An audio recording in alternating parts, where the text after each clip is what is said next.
Hiya, it's Lisa from Mythical Witchery. Welcome to my channel, and if you've been here before, welcome back. Today I am taking a look at the Darkwood Tarot.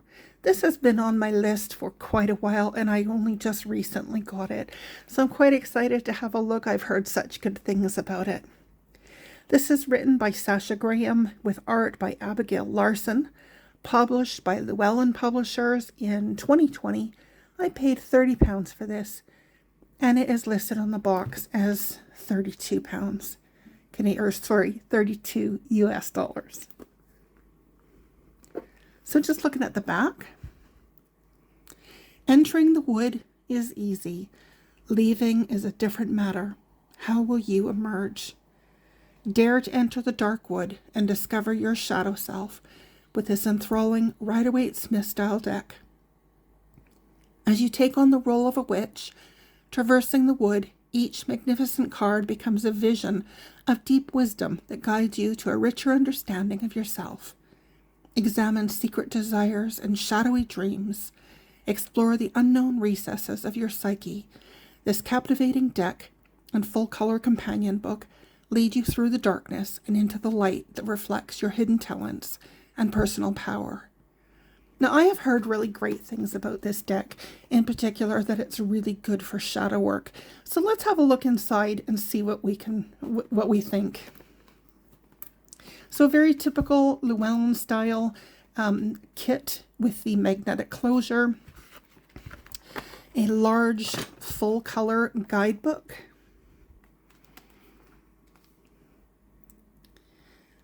welcome to the dark wood, where getting lost helps you find yourself. Best-selling author Sasha Graham lights your way through the dark wood in this full-color guidebook. Inside is a clear and thorough breakdown of card meanings, tarot basics, spreads, and more. If you would like to skip ahead, please feel free to do so. I have timestamps in the description below, linking to each of the suits, to the shuffle at the end, and a closer look at some of the cards in the book. So feel free to skip ahead if that's what you'd like to do.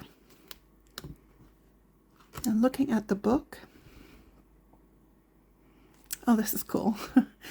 This is a quote from Star Wars Episode 5. Luke, what's in there? Yoda, only what you take with you.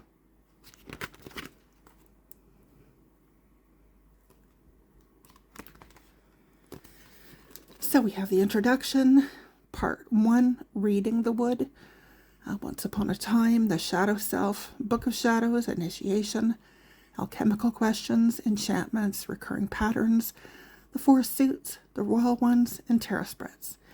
And then part 2, cards of the dark wood, major and minor arcana, and then the epilogue.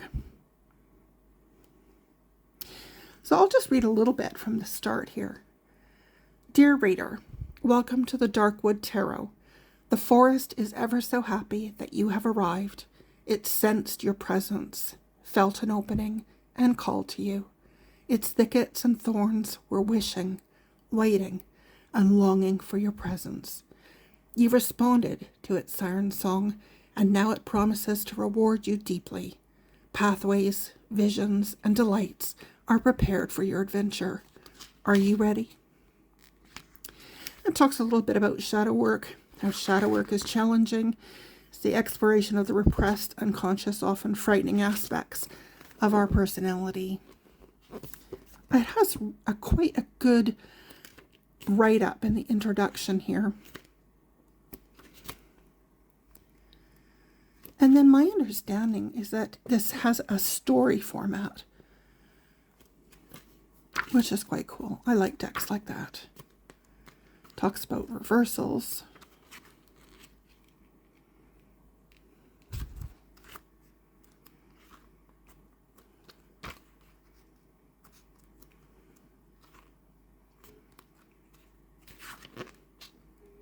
And then starts into the spreads.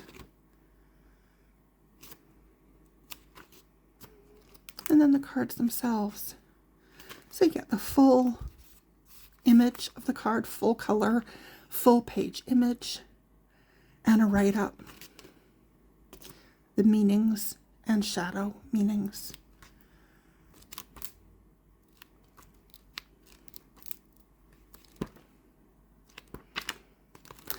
So the book is, how many pages here? 291 pages. So it is a nice thick book. I think you could probably spend a good amount of time studying this book. Now let's look at the cards. So we've got a ribbon. This is the inside. I'll just set that aside for now. These are the backs. And this seems to be standard tarot size. Let's have a look here. It is.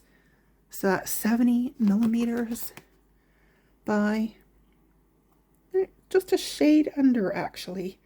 100, looks like 170 millimeters.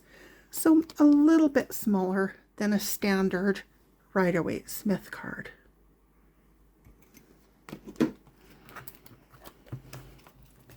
This is very typical Llewellyn cardstock.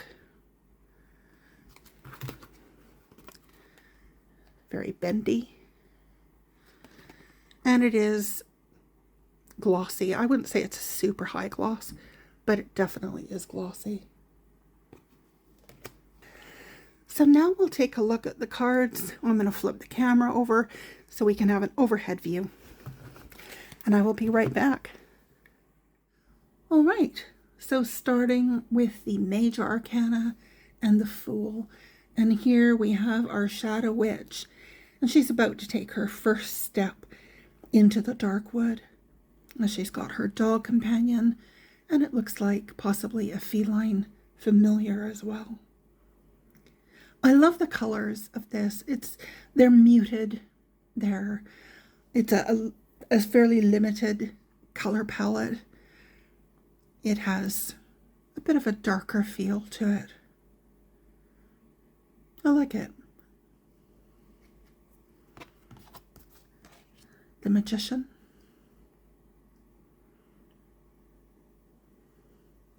And again, we've got him here with his table with all of his tools. As above, so below. Little owl in the tree.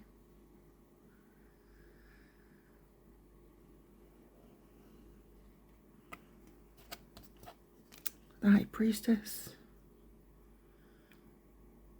Instead of the normal Torah, she's got the scroll that says tarot, which is quite cool.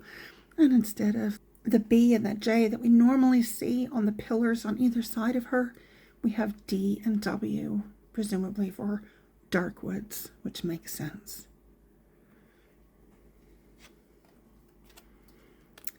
The Empress.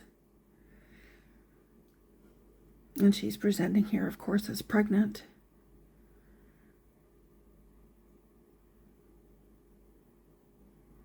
I love these gnarly looking branches on the trees.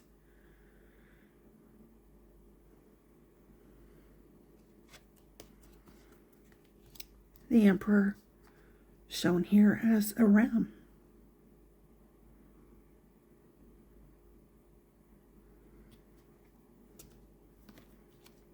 The Hierophant.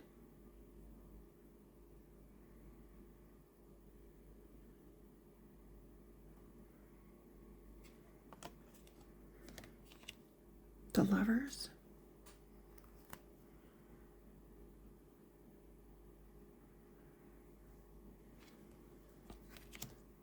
The Chariot.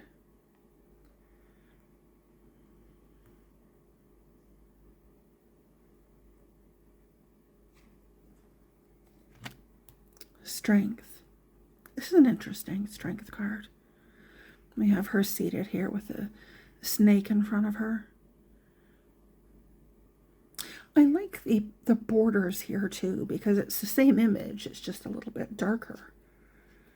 Framed. The Hermit, which is the same image that we see on the front of the box.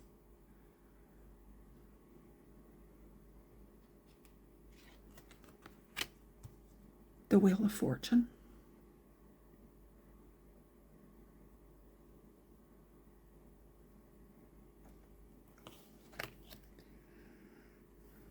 Justice.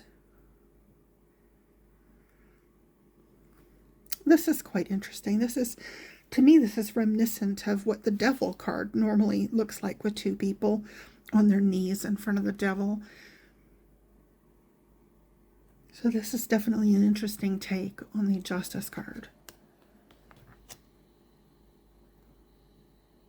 Hanged Man.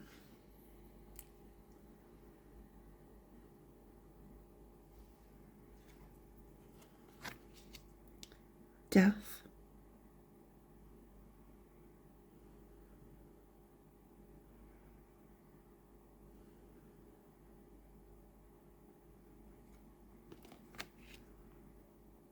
Temperance.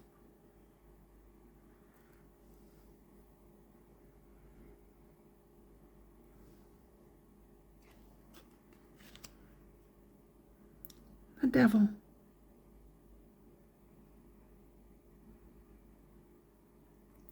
And here we have just one person with the Devil, and he's not on his knees. In fact, he's looking like he's ready to challenge the Devil, possibly.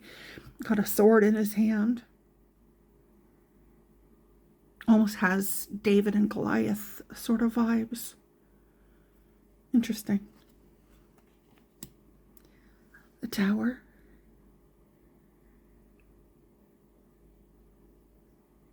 This is a really beautiful deck. The Star.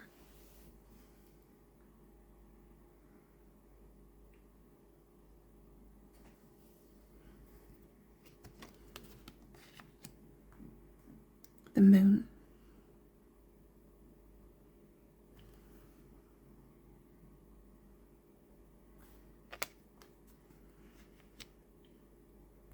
The Sun.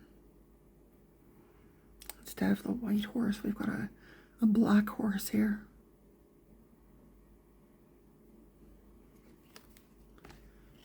Judgment.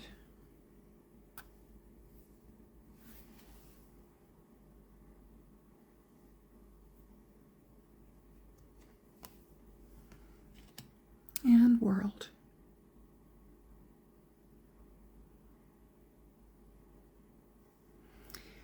And moving into the Minor Arcana, starting with the Wands. I love that hand.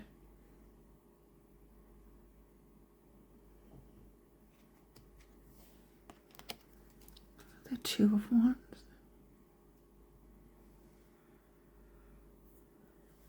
At all these partially eaten apples at her feet.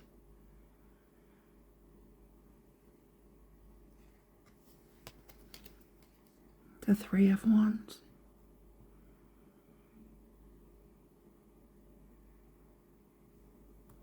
Someone sleeping on the ground there in front of her. It's interesting. The Four of Wands. Looks like we've got a troll under a bridge here. I'm going to have a look in the guidebook, see what it says about this card.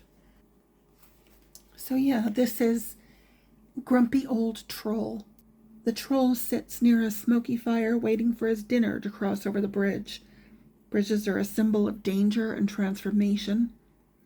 Bridges, like thresholds, transform us, carry us from one reality to another. Ancient travelers put themselves at risk and vulnerability when crossing bridges. Imagine traveling by horse and carriage and greeting the expanse of a river with no crossing in sight. Roadside thieves hide beneath bridges to ambush the weary traveler. Fear of a bridge's underbelly runs as deep as fear of what lurks under the bed. It is discomfort and things going bump in the night. The troll's fingers dip into the river. The flowing waters reflect consciousness and flowing life force. Eyes peek from a tree in secret observation. It is the hidden hand of a guide, totem, or ally.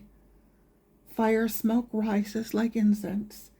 Your passionate ideas rise higher and hold more consequence than you might imagine. The meaning, a passage has been cleared for you. What surprises await? The passport is issued. Tickets are in hand. An adventure is afoot. And shadow meaning, a troll under the bridge is what we hide away. Positive qualities can be stored in the shadow if we repress them. Do you hide a talent or stop yourself from doing something you love?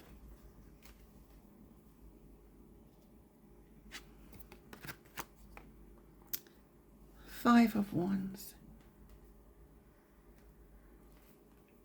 Here we've got the clash of the fairy folk.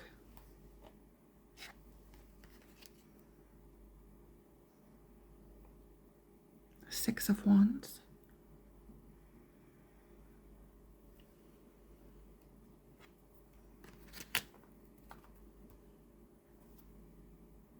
The Seven of Wands.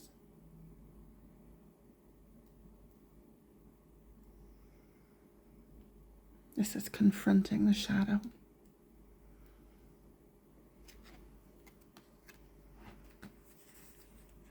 Eight of Wands. Let's see what the book says. The Mermaid's Dream.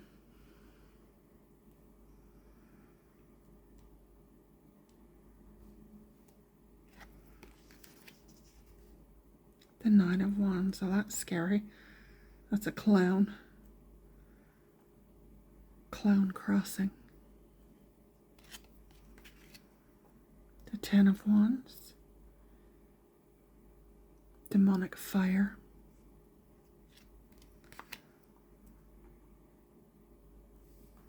The Page. You could really dive so deep into this.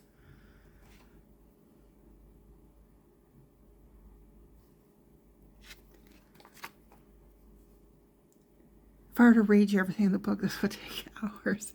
So I'll just choose the odd card to have a look at a little more deeply in the book. That's the King.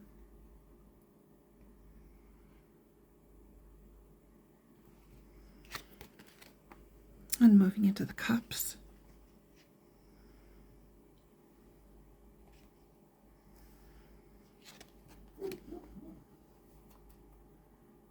And the Two of Cups. I'm not sure if you can hear the dog barking next door. If so, I apologize. The Three of Cups.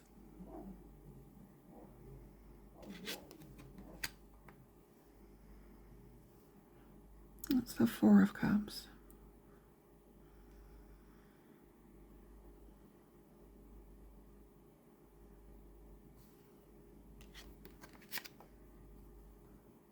And the Five.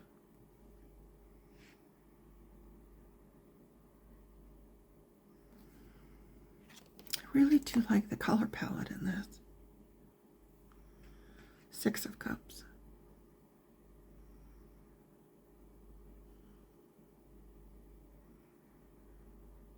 This is so interesting with the, I'm assuming this is a raven feeding the baby. Just have a peek here in the book. Mother Crow. Ancient Indian myth describes the crow that was so obsessed with its own shadow, it pecked and scratched until the shadow came alive. The crow's shadow proceeded to eat the crow. Gaze into the supernatural by looking in the eye of a crow. What requires vision? What seeks to be understood?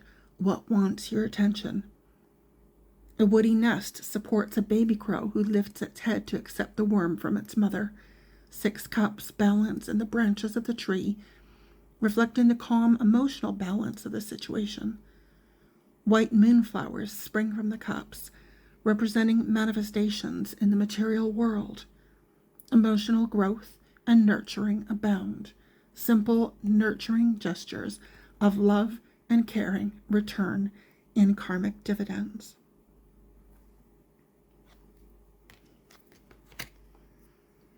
Seven of Cups.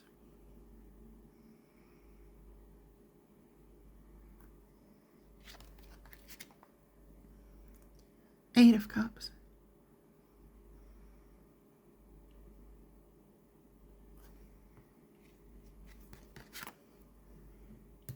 Nine of Cups.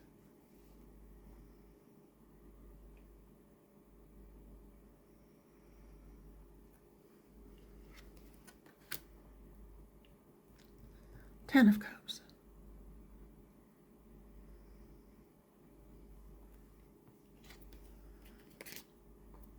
The Page.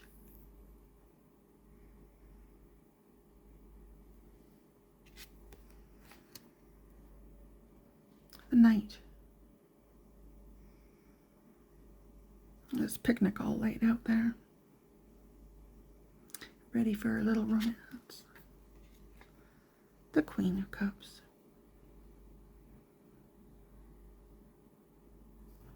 Love the expression on her face. And the King.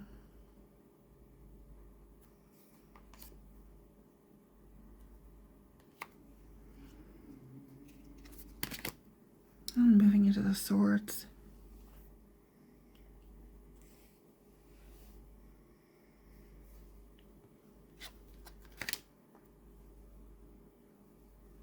And the Two of Swords.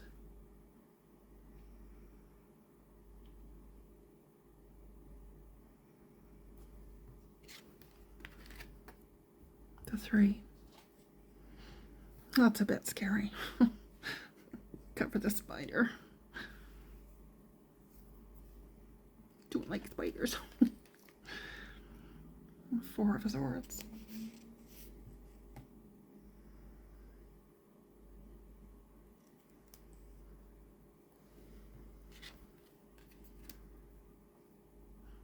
A Five. Oh, it's grim.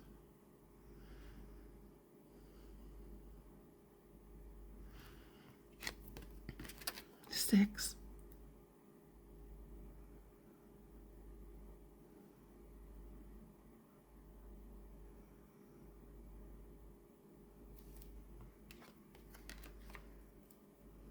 Seven. I'm going to look this one up in the book. All right. So we have Red Hood in the Wood. A woman holds 7 swords. She wears a shredded gown and a red hood, while her dainty legs and bare feet are exposed. A menacing wolf creeps down the path in search of her, while a pair of eyes looks out of the trees above. The path is scattered with crunchy leaves. The white of her dress implies purity, while the red hood is a sexual symbol implying passion and fervor. The combination invokes the loss of virginity and chastity. Wolves and other monstrous creatures often have been used to express dangerous masculinity. This card is about making a clean getaway. It is the ability to evade detection and to escape unscathed. It reflects the need to take serious action. The Seven of Swords contains the mystical luck of number 7.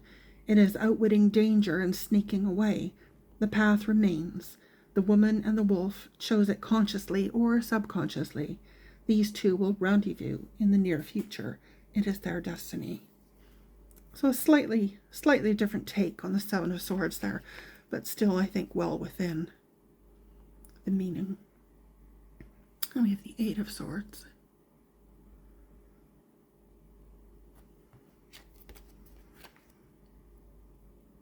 The 9.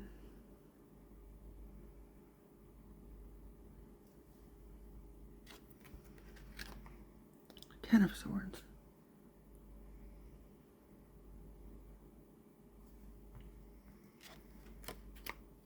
The Page. I don't know why this is giving me Legend of Zelda vibes. And Link with his sword. The Knight.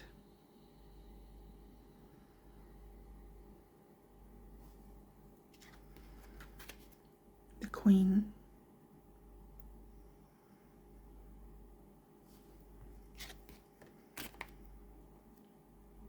The King.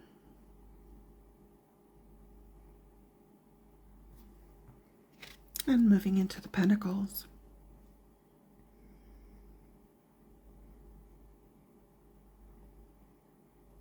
Interesting how we've got this, it looks like a hedgerow here with an open gate going through it. I love that imagery. The Two of Pentacles. Looks like this tree is holding a sand dollars.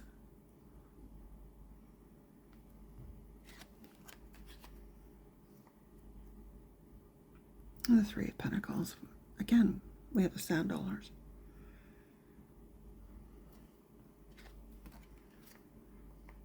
And the Four. I love that. I'll never forget the first time I ever got a sand dollar. My mum had been down to the ocean and she'd found some of these on the beach and brought them home for me. I was a little girl. I just loved them. It's the Five of Pentacles.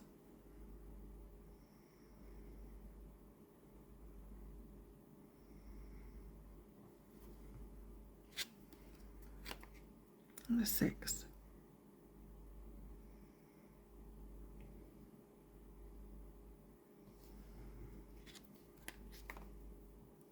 The Seven.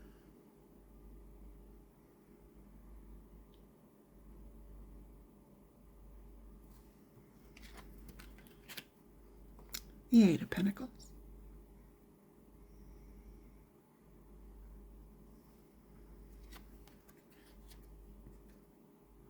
The Nine.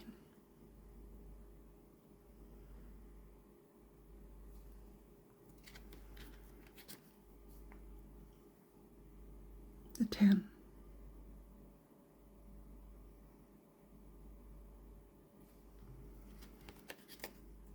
Page.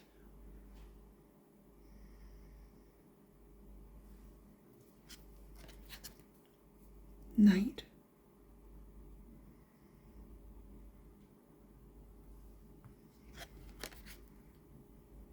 Queen.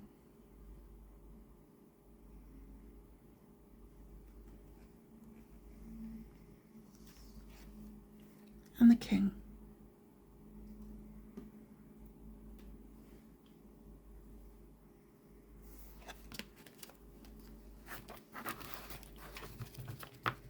All right, so I'm going to adjust the camera again, and we'll have a look at how these shuffle. Okay, so being a Llewellyn deck, these are probably going to be quite an easy shuffle. They're slightly thinner cards. They're very bendy.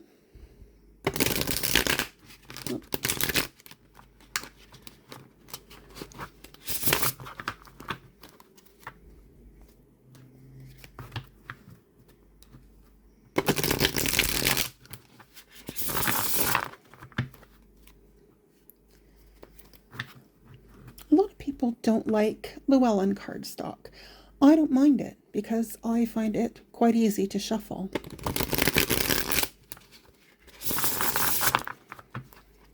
For someone with arthritic hands, that can make all the difference between being able to use a deck and finding it very difficult to work with. So they are quite slippery because it is a very glossy cardstock, but it's a good shuffle. They fan nicely. Okay, so my impressions of this deck, I really do like it. I think it's going to be really interesting to work with. I think the guidebook is fantastic, and it certainly gives a really interesting and unique perspective on the cards. I'm looking forward to working with it. And I'll be using it for the next week in my daily Cards in a Cuppa collective readings.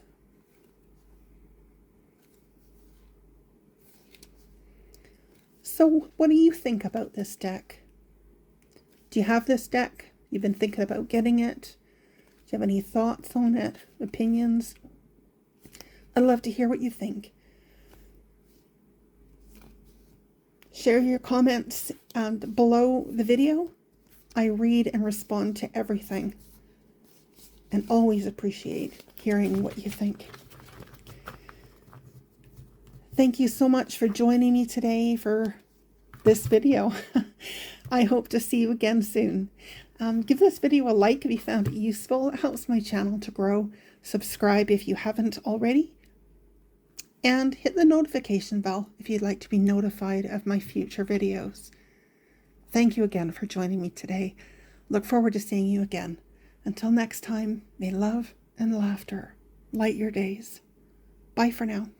Bye-bye.